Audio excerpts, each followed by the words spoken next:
That's the riff for today.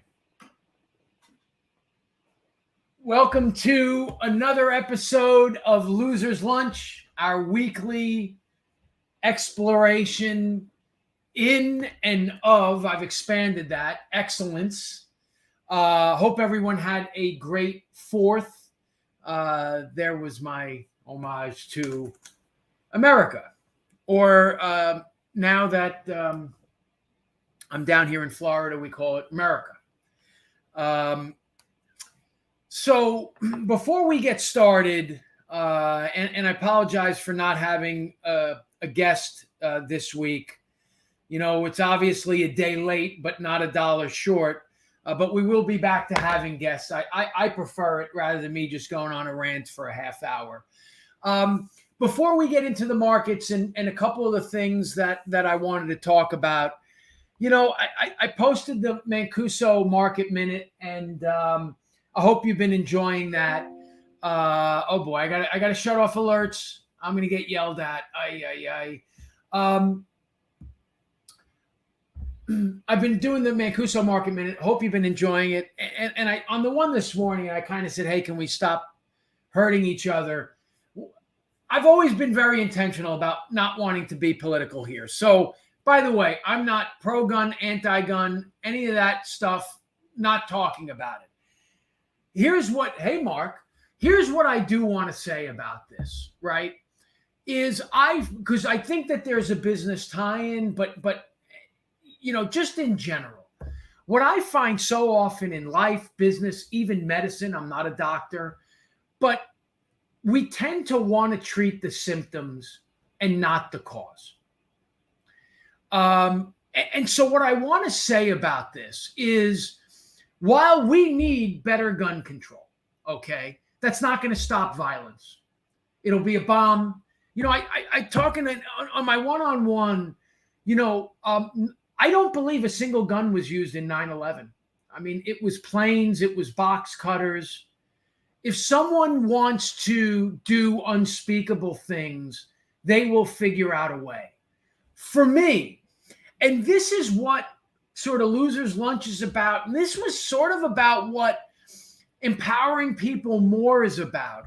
You know, it's about attacking, if you will, probably not a great word there, but addressing the cause, the root cause. How do we get better? How do we level up? Why do people do these things that we continue to keep doing? It's not because they have a weapon of a particular choice. It's because they're unhappy. It's because they're disenfranchised. It's because they perceive that you're the enemy for whatever reason. It's potentially because of mental illness. When do we start looking at those things? When do we start getting better, doing better? You know, when do we stop all this who struck John and maybe even take a break, you know, dare I say, from all the Twitter hate and the trolling and all this stuff that goes on? Stop judging people. Stop thinking that everything we accomplish is the best thing that anyone's ever accomplished, and or that all of our problems are so much worse than the other people's problems. You know, just having that perspective that we're all here on this rock for a relatively incredibly short period of time in the enormity of things. And just worry about ourselves and worry about our families and our friends and our colleagues, and doing the best we can do with the tools that we have, with the knowledge that we have. And if we stop and maybe throw some money at mental health, or more money, I should say. Obviously, there's some money being thrown at it. If we focus on reaching out, you know, we sort of talk about, thumbs in, you know, not guns out. I don't know. Maybe we stop doing some of this stuff. Anyway, nice rally here in bonds and mortgages. We're at 278. So we were unable to hold the break of 280. Still a lot of time to go, but I'm very encouraged. I think we're going to hold here. I really, really do. I touched on it in the Mancuso Minute. Those PMIs are a good indication. And there were a bunch of them. Going from memory, I think it was Eurozone. I think India, was the one that actually slightly beat. But there were a bunch of them, and they all missed. So what do we have this week? Well, durables came out, and there were some beats within the durables number. Highly volatile number, though, not one that I put a ton of stock in. Factory orders beat. That was an interesting one for me.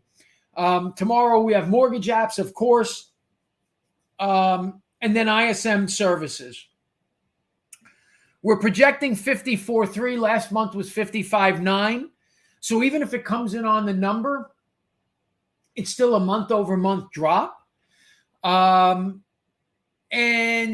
excuse me, that's prices. Rather, headline 54.5, expecting 54. So that's going to be one that, to me, tells the whole story. I don't see how Q2 could not be a negative number.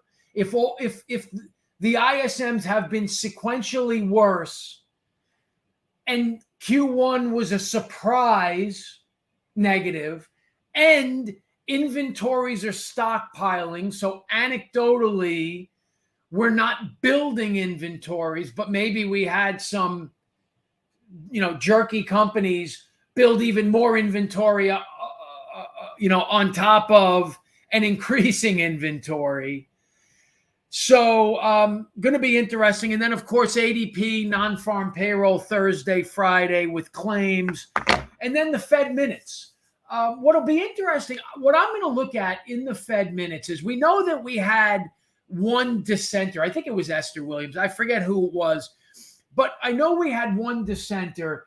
Was anybody else on the fence, of a dissension? I don't know. That we may or may not get that. And it'll be interesting. There's also a bunch of other Fed speak. The speak has been mixed, but maybe slightly dovish, even though the commentary was hawkish. A lot has changed, as crazy as it sounds, in the last week or so. And I'm going to get more to that here in a second. I had some really interesting conversations in my one-on-ones today. And I've used this line before. It's one of it's like a throwaway line in a margin call, but it's like the ground is moving beneath us. That seems to really be happening by the day and maybe even by the minute here. So I think that the next 4 days are going to go a long way to shaping the rest of the summer and then ultimately the rest of the year. Here are my quick and dirty numbers. Number one, I'm going to tell you that there is a 35% chance in the Mancuso number that we're going to see 225 by this time next month. Okay, that's number one. Number two, special delivery, my strawberry banana smoothie. Thank you. All right, that also gets a Mancuso seal of approval. So I think there's a 35% chance that we're going to see 225 on the 10-year as soon as this time next month. That's number one. I think it's 65% 60 days from today. Happening much sooner than I would have expected. My overall position right now, as we approach 271-ish, is as we get to 271, I'm more of a lock bias, certainly in the short term. And something that I always used to talk about was here on 7.5, the closer we get to 271 on the 10, your July loans should be locked. Okay, I can't worry about 225 and that potential rally if I've got a borrower who's closing in a day, a week, 2 weeks, what have you. you got to play a little bit of protect here. If rates go down, and they will in the next 18 months, you refi that borrower. But if you have one bad day, you're screwed. If I'm 60, 90 days out, I am almost full on float here. I just don't get it, especially when you see the drops. The 5 coupon, a 2-month drop on a 5 coupon is almost 100 basis points. There's a 0% chance. And somebody write this down and call me on it if I'm wrong. There's a 0% chance that 5s are going to be in September are going to be trading where 5s in September are trading now when we get there. 0. Thank you, Frank. So I don't understand why some of these rolls are trading as expensive as they are, other than, of course, the Fed being hell-bent. I mean, I think that we're at this point, the market is agreeing that 325-ish, and I know we broke through it, but 325 is the high that we're going to see in this cycle. So where does that put us? Well, 275, 325, 225, 275. The question is, do we break this pivot? I say yes, maybe not this week. It's all in the data. If we have a surprise miss in CPI, and I'm telling you, I think it's August. My Goldman Sachs guy said that he thought it was going to be this month. I mean, then look out below. Because then I might be saying, hey, 175, 250-ish. I cannot rule out one, albeit brief, revisit to 175-ish, 195 sometime in the next 6 months. Because this is what happens. There's a ton of shorts out there. When the retail numbers, well, the retail numbers have started to come in a bit low. Mark, more on that in a second. If I don't exactly answer your question, ask it again.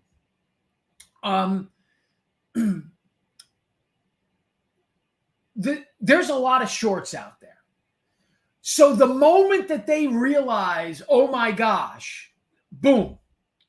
And then you have convexity. And I mean, the same way it got ugly in a hurry, it could get ugly in a different way. It could get pretty if you want low rates in a hurry.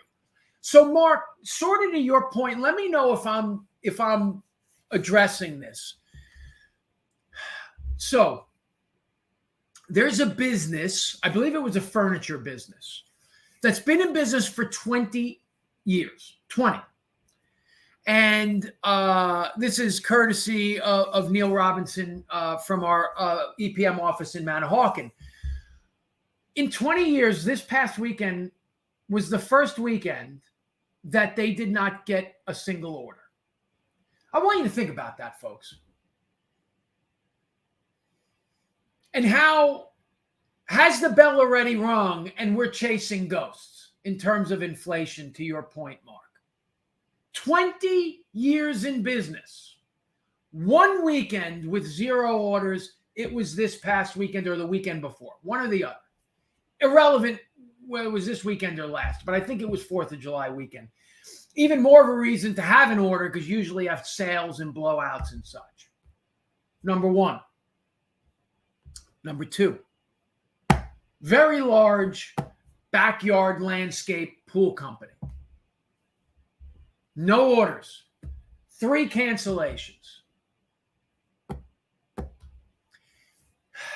I touched on this last week. This is the very definition of an efficient market. Okay. This is where the Fed and old, and I don't mean age, I mean mentality, old age economists continue to get it wrong. The booms and the busts come quicker and more violently. Why? Well, for one, and look, the whole Bitcoin thing is something else, right? If you were fully margined on Bitcoin, and you bought at 60, you're wiped out, period. What's his name? Patrick Bet David, I think it is. I should know it because I follow him. I love his content on Instagram. was talking to a high-end car dealer, reseller. And he was talking about some sort of exotic Lamborghini. I tend to think that it wasn't just like a stock Aventador or Huracan. I think it was maybe an SVJ or stuff like that. Something like 3 months ago, 6 months ago, there were 3 on the entire market. Now there are 59. More inventory in housing. Well, it's simple. If a supply-demand imbalance creates inflation when there's more demand than there's supply, and now we've whipsawed, everyone's capitulated. They're like, I got to get rid of my cars, my watch, my house. I'm not going to build the pool. And this is all happening at once because people are either A, trying to preserve money because they've gotten crushed in stocks and Bitcoin, and their business is down, or B, you're sort of chasing the peak of what that car was worth, what the house was worth, what the watch was worth. It's going to happen violently. Everybody's going to do it. It's the thing I keep saying until I'm blue in the face. Recalculating. Now there's traffic here. Nobody was selling because it didn't make sense to sell. We all knew it thanks to this. Hopefully there wasn't something on there. 20, 50, 1,000 years ago, this didn't exist. We didn't know it. We found out through, Pony Express 6 weeks later. Oh, I got to sell my house? Now's the time? Why didn't you tell me that 3 weeks ago? Used car prices are dropping like a rock. Joke, one message board I participate on, I used Gucci as an example, right? I said 8-10 months ago outside Gucci in the Millennium Mall, there's a line out the door. And I don't mean out their door. I mean out the door, okay? Now you go in there, there's no line. And, somebody joked, is like, oh, I don't get the Gucci index report, And then PCE missed on Thursday or whenever it printed Friday, and we had this big bond rally. And I just sort of joked, I guess the Gucci index was right. I said this before, and I'm going to say it again. If we don't believe in the reliability of the weather forecast, not to cast any aspersions on meteorologists, but we can all agree that a running joke in life is that the weather forecast isn't that reliable. And so we joke about eyewitness weather. Sun's out. I'm not going to take an umbrella at the moment. In Florida, you need to all the time. Well, why is eyewitness economics any less valid? If I have somebody saying to me, this is the first time in 20 years that I didn't get an order on a weekend, I've got alarms going off. I understand that that's one person in one part of the country. And I do believe that this recession is going to be somewhat localized geographically. I do think, like right now, the Southeast seems to be holding pretty firm. And there are pockets elsewhere. But I would say, folks that are watching, strap in. So now what does that mean? I'm going to cut a little bit early probably. So over the next 5-6 minutes, what does this all mean for me? Well, if you find yourself in the position where you have some extra time, and based on all my conversations with everyone, it seems like, realtors and originators right now have a little bit of extra time, I would be quadrupling down on my outreach. We are approaching what is likely to be a tsunami of volume. Because you're going to have everybody, because you understand this convergence of homeowners and borrowers being pissed off that they either missed the boat and or it cost them a ton more than they wanted. So they're going to want to refi quicker than maybe anyone in the history of mortgages has ever wanted to refi, right? Because this has been just so violent and so publicized. this is going to be, okay, boom, let's go. That's number one. You also have people that missed out on the houses because of the price of housing. So from a refi standpoint, there's potentially going to be a huge rush of the last 3, 4, 5, 6, 7 months of volume, depending on exactly when this hits. If it hits this coming week or next couple weeks, it maybe was a little bit too soon. I would have really wanted this in September. But on the purchase side, if you have the price of houses dropping and the price of financing those houses dropping, boy, we could have a nice little purchase boom here in Q3. So I'm calling everybody. I'm calling every borrower that just missed. I'm calling every buyer that just missed. I'm following up with my realtors and all of my referral sources. Again, I talk about margin call. I think what was it? I'd rather be smart, good, or first, and I'm not smart or good, so let's be first or something like that. Or it's easiest to be first. I'd be the first, want to be first on all of those calls. 2 weekends ago. Thank you, Neil. Active listing, Zillow, Las Vegas is right. So inventory up 15%. Prices have to go down. Understanding, by the way, the price of housing is a huge component of CPI, which has been the one outlier, if you will. The other inflation indicators have been moving in the right direction. This is, for me, pipeline. If you've been hungry the last 2-3 months, there are no excuses. Was talking to Neil about this earlier, is the old days, and we're dating ourselves here a little bit, right? And everyone's like, oh, there goes Mancuso, right? At 100%. You can't have all three, by the way. That's the retail sales triangle. Product, price, service, speed, or price, speed, service. Can't have all three. Pick one. So we talked about back in the old days of the mortgage industry, how when it was time to make hay because the sun was up, I mean, like, we'd work all weekend. Or there was this Harold's New York Deli in Parsippany, New Jersey, right? They made these big-ass pastrami sandwiches, and we'd go on a night that we knew that we were digging trenches, right? We'd go there for lunch, get the big pastrami sandwich, raid the pickle bar because the pickles were free, bring the rest back, put it in the refrigerator, whatever was left over, and that was our dinner when we were hammering the phones. Hammer the phones, pound the pavement today. Wait until 12:30, okay? Then click end when I'm off and get off your asses. Go visit your realtors. Go pick up the phone. Create your tickler files. It's coming. And guess what? What if I'm wrong?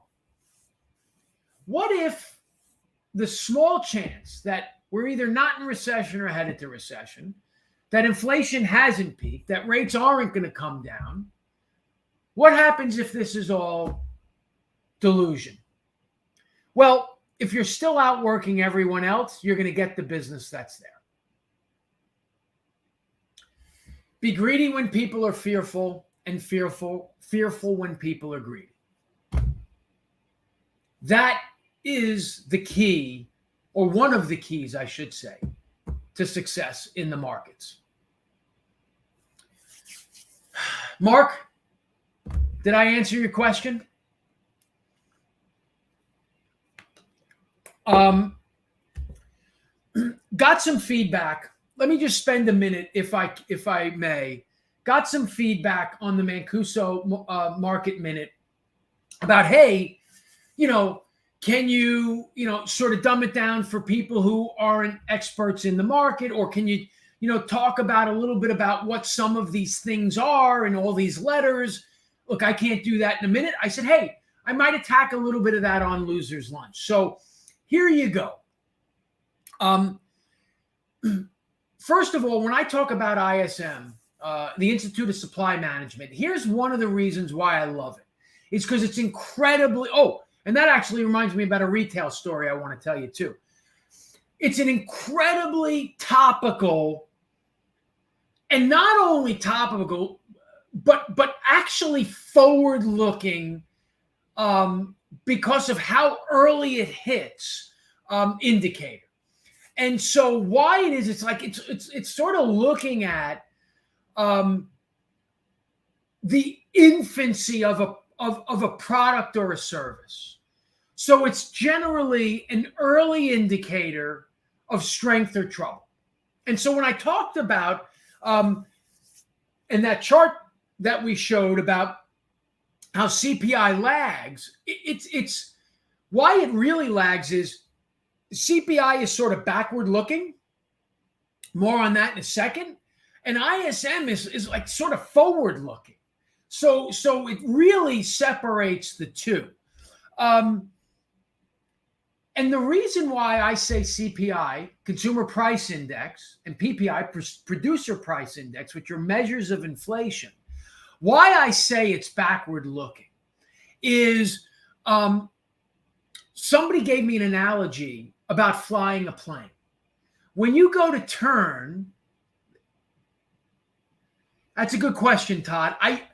It's going to be, if the number is around 0, they might wait. If the number is like -1 again, it's never going to revise. So I think that they're going to be forced to call it if it prints anything more than -0.5. So the analogy I got was when you turn a plane, you turn the wheel, but it takes a couple seconds for it to start to go. Okay.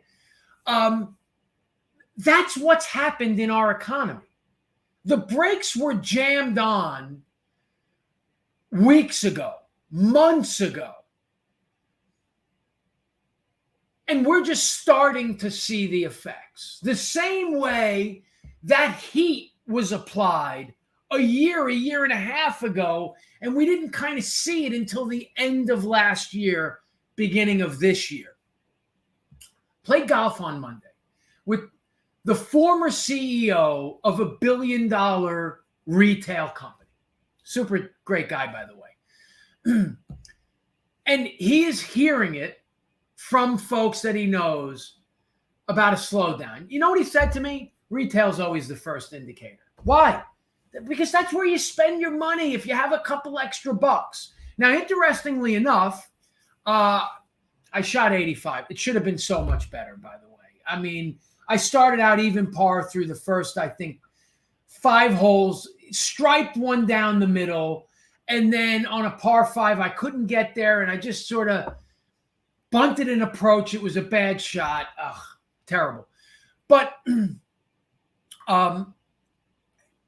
there's one location that is, and I don't want to give it away, one location in a really popular destination that almost you have to be successful in, and that location is still doing well.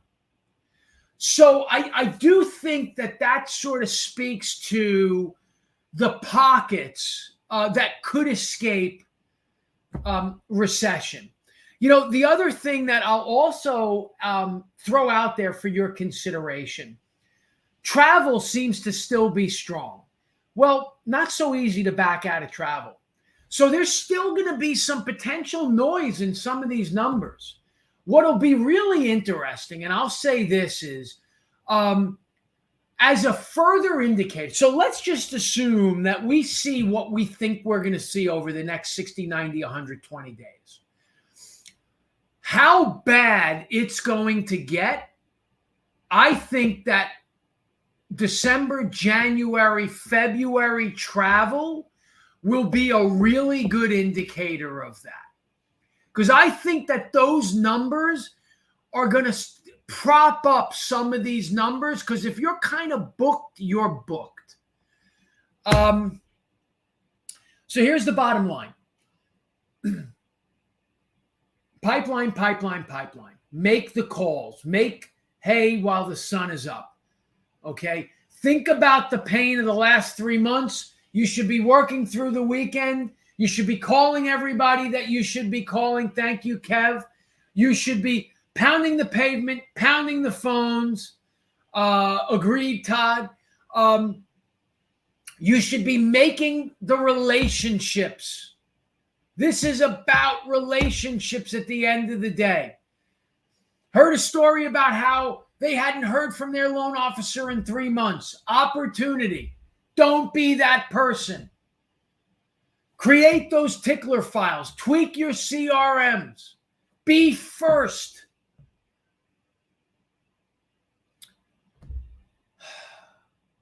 Would love to know what everybody thinks about First Guarantee, by the way. So maybe drop that in the comments as we end here. Just sort of a stunning turn of events. I mean, honestly, we're 90 days out of maybe the best run ever. Couldn't survive, and Pimco didn't want to bail him out. I don't pretend to know a goddamn thing about that situation, but boy, is that a head scratcher for me. I don't know if any of you saw this, but, and I'm not going to name names because I don't like to name names, but there's something circulating on Facebook about the Q1 drop. There were companies down 55, 75%. Wow. Just wow. Let's learn this lesson. Yeah, Wall Street, Kev. Wall Street has zero tolerance. I want you to think about this. Can we once and for all learn this lesson? Can we once and for all level up? The booms aren't going to last forever. Prepare for the bust. The bust is fertile ground for setting up your boom.